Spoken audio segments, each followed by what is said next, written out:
Right, sit here. Sit. Auntie, what's going on? Jimmy, sit still, keep quiet, and do not move from this spot.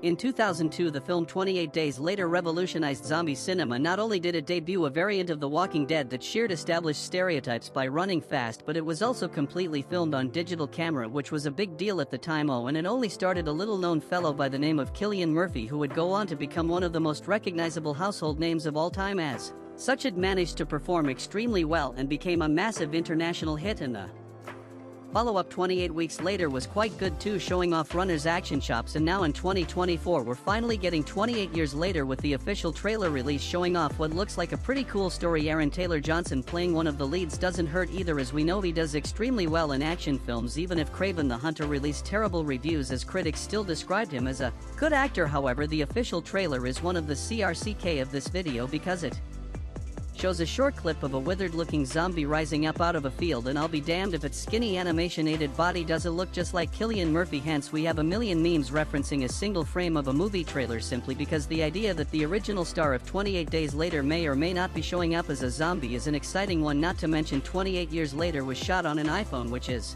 reminiscent of the first film being shot entirely through a camcorder. So there's always been a visionary mindset behind this franchise, which is great to see. Perhaps the release of 28 Years Later will mark the return of a number great zombie renaissances. It's been a hot minute since we've enjoyed a decent film in that genre. In the first film, the ending shows that the infected are starving to death because they need a live host to survive, so it's going to be interesting to learn how the virus has evolved to effectively keep what appears to be dead people going there. Best part is, whilst the trailer does show a lot of interesting scenes and gives a vague idea of the characters involved, it really doesn't give away too much of the plot, and I seriously hope it stays that way. In short, the shot of the withered zombie rising from a field looks a lot like Cillian Murphy's character from the first film, which has given rise to a boatload of memes and reference, but for now it also helps to raise hype for what could be the next big thing. What meme would you guys like me to give a lesson in next? Let me know in the comments below, and remember, like and laughter, subscribe or else.